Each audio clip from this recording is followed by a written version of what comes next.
Look, the digital and data-driven environment and economy is becoming a reality in our everyday lives, as witnessed by commercial platforms, social media, uh, online transactions, uh, which means we can do many activities in our lives just online,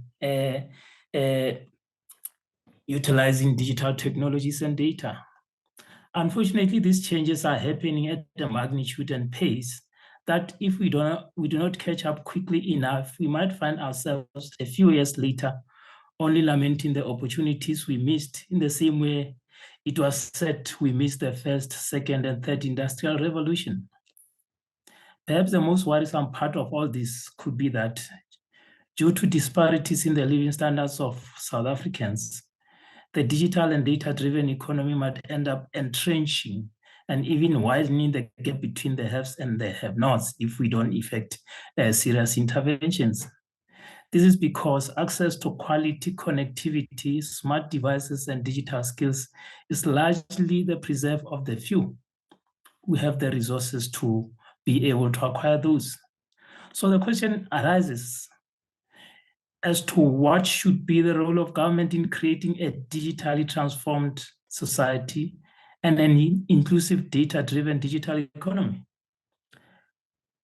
We believe that the first and foremost important thing we need to focus on is obviously ensuring available, affordable, quality, reliable, and secure connectivity. You can talk about digital transformation or digital economy, but until you focus on the need for connectivity, then you might as well go back to the drawing board, because the digital economy and digitally transformed society would be limited to a few suburbs and maybe a few townships, but it will not be inclusive.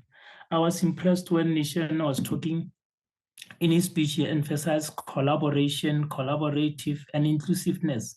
And this is what is important to government. We need to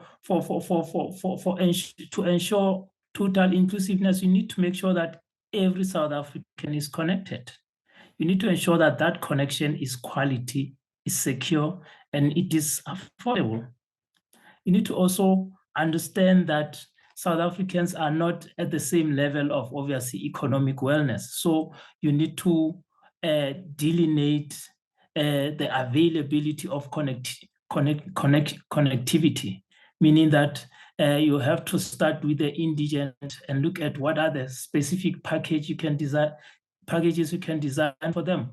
I mean, smaller countries like Madagascar already have free connectivity for the indigent.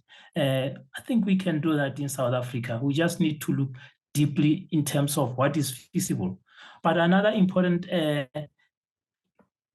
intervention area we need to look at is, as you have indicated, ensuring access to quality data while observing requirements for personal privacy and data security. This includes creating policies and frameworks necessary to ensure access to government data that can be used for innovation and development of digitally tradable goods and services.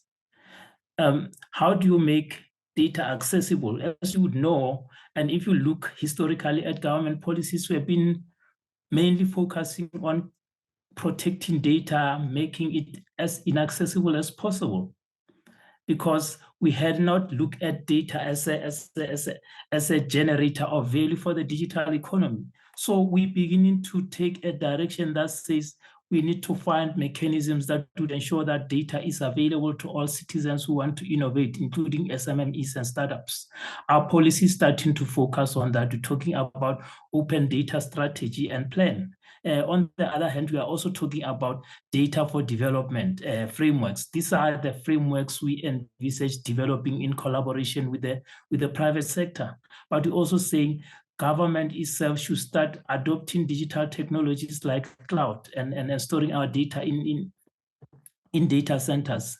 It is in that way that we can then have quality, accessible, and processed data from which innovation can ensue, whether it is within government itself or from the private sector, SMMEs, and startups. So we believe the issue of making data accessible is very critical to the digitally transformed, data-driven digital economy.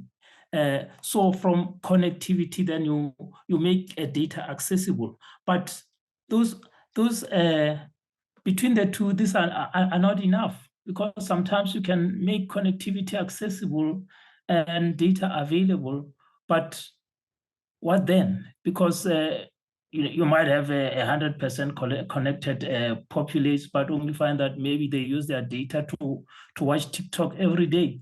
So you need to create an environment where people can realize that there is value that can be derived from data, but you also need to have your citizens having that confidence to transact online, to conduct business activities online, besides everything else.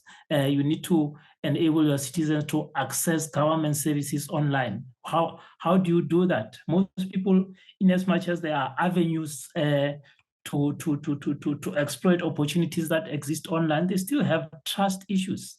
They can't transact online. They can, even if you say you have to apply, you can apply for your ID or arrange for your license online. They still don't trust it. They think some people can steal their data. They still think people can get into their account. So you need to create what you call a digital trust environment that creates confidence to engage in online activities, transactions, and also accessing government services. How do you do that? You need to make sure that the country has got robust data protection and data security policies. And in South Africa, compared to many other countries in Africa, we have significantly made inroads in that. We got our POPIA already, Personal Protection Information Act. We got Cyber Crimes Act. We got Cyber Security Policy Framework.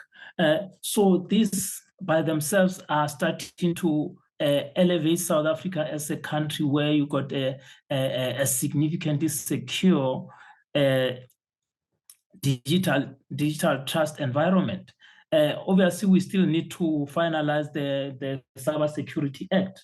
But with what we already have, at least we create that confidence that not only can encourage citizens to transact online, but also to encourage investment from other countries, because they can trust a data environment. You know, when you have a certain regulatory certainty by its nature, it's important to encourage investment in the economy, whether it is in the digital environment or any other environment. Everybody who wants to invest looks at regulatory certainty, and this is what we are trying to create.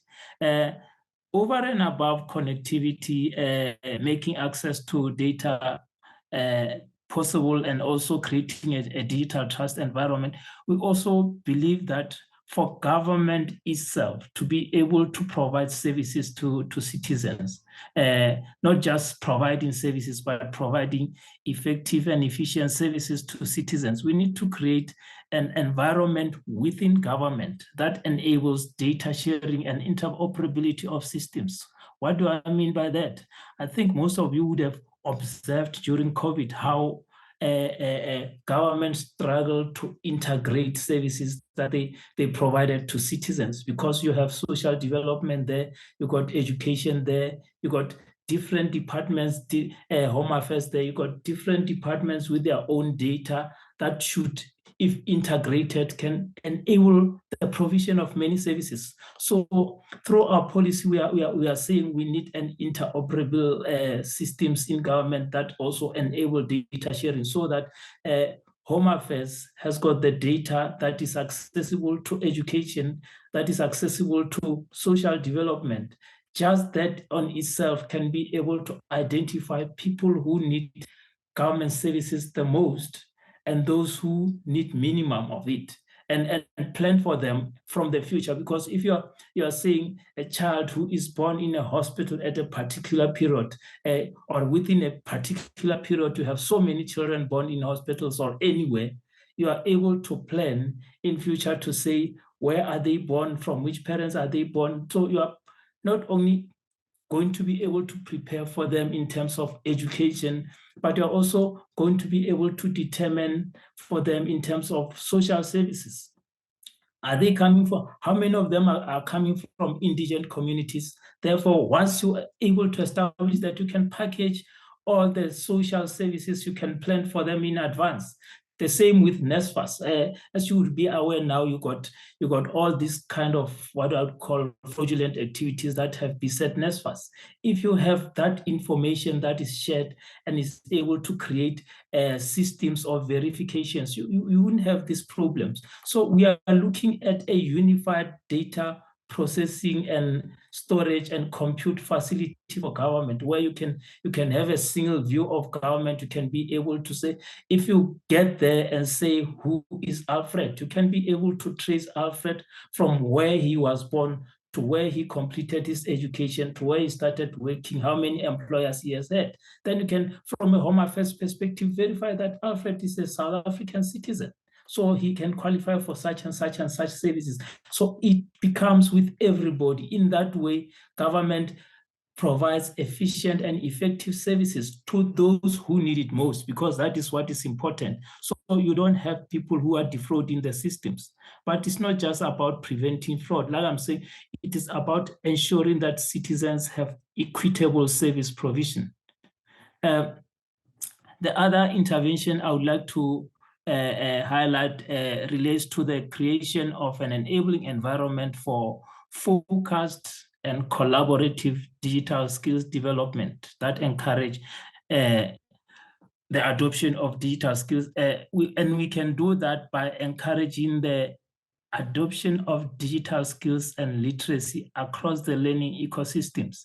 I mean, we've been talking about we need to have digital skills incorporated into our education systems, but so far it has been about talks. So what you have in South Africa, that's why I was impressed by the issues of collaboration and inclusiveness. What you have in South Africa is that you have many organizations involved in digital skills development activities.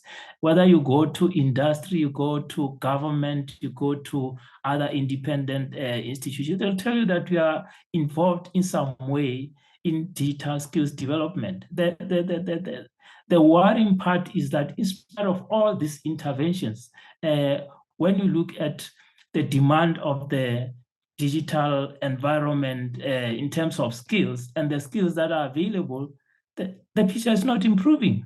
Now you have to begin to think, but there's so money put in the system. Why is it that we do not have the impact that we desire? So our approach is we need to have a collaborative effort that would ensure that we are developing the skills that have an impact on the economy, the skills that respond to the work environment. So we need to train people that we can use. We don't have to have many people who have been trained are industries, can't find jobs. So how do you train people when you can't employ them? So we're trying to create a collaborative environment where we can actually develop skills that we need. And through our digital and future skills strategy, I'm sure some of you might have already heard about it. Our minister is collaborating with industry and other stakeholders to commit to creating that skills regime that would support the digital skills requirement in South Africa. And I would encourage those who are not aware of these initiatives to try to find a way of getting in contact with our department to make sure that they also become part of that partnership. The last, although not least, intervention we are looking at is obviously the area of research. In an environment where you're trying to encourage the adoption of digital technologies, obviously you need to make sure that you got adequate funding for research so that you can begin to identify whether it is technologies or other digitally tradable goods and services that you can easily leverage on based on your resources. So the strengthening of research and development becomes very important in this regard. And finally, when you talk about a data-driven society, a data-driven economy, a digitally transformed country and government, you cannot you also need to think about also opportunities that you can derive from outside your country. So what you are looking at as government is to create a purpose-based cross-border regime that enables regional, continental, and global collaboration towards a data-driven society. What do we mean by that? Already, if you interact with regional and continental and even global counterparts. There are already collaborations that are happening in areas of health, in areas of trade, many other areas, fintech. There is such collaboration. So in as much as you find certain countries that say we are not sharing this type of information, be it of research or economic research and so forth, they'll say we don't share that. From our approach does not say we don't share certain specific data. Our approach is more of a positive one that says we are going to consider data sharing and interoperability arrangement to the extent that they provide benefits for a country, to the extent that they respect the security and sovereignty of our country, to the extent that they provide mutually beneficial benefits. So this is how we approach our cross-border data transfers. So as long as we can engage with a country or a union or an organization that can demonstrate that this relationship can be mutually beneficial, can address the socio-economic developmental imperatives of South Africa, we can consider that relationship. To the extent that there are conventions that are developed to support data protection and data security initiatives, we should be able to enter into such relationships. Because as you know, issues of cyber crimes are not just local. You can have somebody as far as Mongolia invading your systems. So you need to be able to enter into agreements and treaties that would enable you to prosecute anyone who invades your system, irrespective of where they are. So these are areas of focus for our policy. The first one, like I've said, is ensuring access to connectivity. The second one is ensuring access to data. The third one is to create a digital trust environment where everybody can participate in online activities, be they commercial, be they academic, and any other way. The fourth one is to create a viable environment for data sharing and interoperable systems within government to ensure integrated planning and access to data, as well as improving service delivery to citizens. The next one is to create an enabling digital skills regime to address digital skills requirements in our economy. And then the almost last one is the issue of ensuring that we have adequate funding for research. And lastly, to ensure that we got a cross-border data regime that enables data sharing for the benefit of all South Africans, while ensuring that there are adequate or adherence to data protection policies and measures. We believe that government can achieve all this by creating a responsive policy and regulatory environment. Emphasis is obviously on conducive, because we need a policy environment that supports economic growth while also ensuring that citizens are able to benefit. Sometimes it is possible to have growth where there's no trickle-down effect. So our role as government is to encourage investment and economic growth, but we want it to happen in such a way that it provides benefits for our citizens. Business, therefore, needs to be assured of a clear, consistent, and supportive environment to protect their investment, while government seeks an inclusive economic growth. A collaborative and trust relationship is important between government and business, both in tone and in action. Thank you very much.